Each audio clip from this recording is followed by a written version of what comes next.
të cilat dalin nga varret e të shkuarës. Përtej paradoksit, dhe këtë sfrit do të pa e thënë jashtë tekstit, që 4 varre të vrarësh janë ende në kërkim të drejtësisë, po nuk kanë ngut as për të bërë kontrolle banesash, që s'ka nevojë të bëhen në këtë rast, as për të ngritur akuzë, për arsye që gjithkush mund i marrë me mend në mënyrën e vet, por ne nuk i dim faktikisht cilat janë. Tani, ky është një fakt. Një fakt tjetër është që Shqipëria renditet nga Komisioni Evropian, jo nga ne, në vendin e parë në rajon për prokurimet publike, për integritetin e prokurimet publike, me diferencë nga vendi i dytë, që do thotë që ka më pak korrupsion, jo më shumë. E treta është Shqipëria i Albanias, që i ka kursyer shqiptarëve sipas një konsulenti ndërkombëtar që ne morëm disa kohë parë për të bërë një audit të rezultateve, një radhë të gjatë sa 22.000 rrotullime rreth tokës.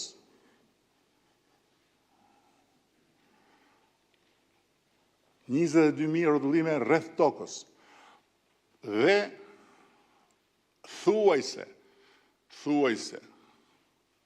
1 miliard euro nga xhepi për të gjitha llojet e situatave. Do thotë që ka më pak korrupsion, jo më shumë. Po ka një fakt tjetër që ushqen fuqishëm paradoksin.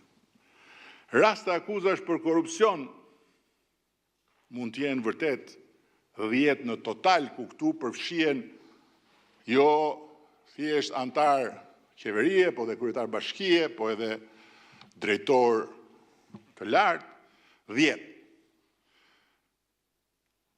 Po emisione, lajme, postime në të 700 tenxheret e poteres madhe, politike, mediatike, mund të jenë 10 milion. Vetëm në tenxheren e Blendi Fevziut, që me madhsinë e vetë më thithë edhe mua ndonjëherë, mund të jenë bërë 1000 emisione ku fjala korrupsion mund të jetë përdorur 100 milion herë, dhe fjala përgjim 100.000 herë, dhe fjala hajdut 10.000 herë.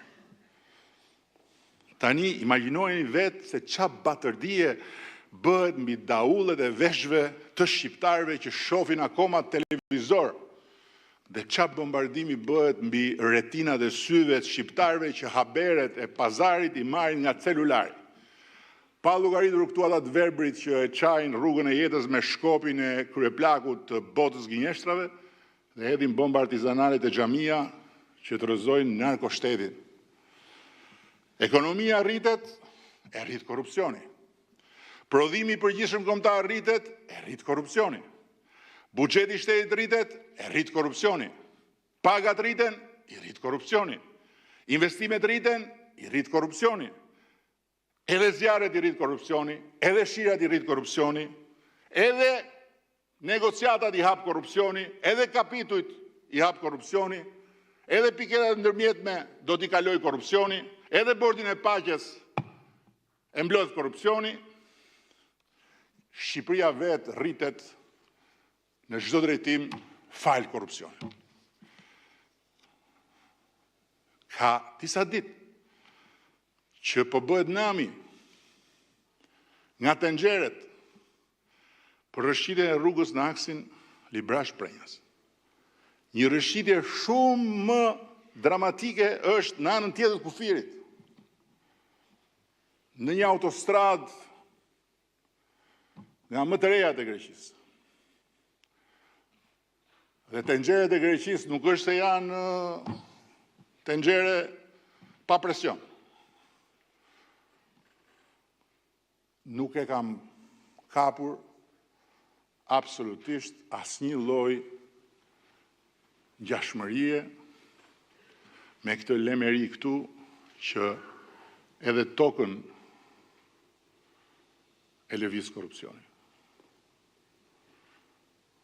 Ndërkohë që në ata aks po bëhet një nga veprat më të mëdha të infrastrukturës, e cila do të jetë një tjetër krenari e kësaj qeverie.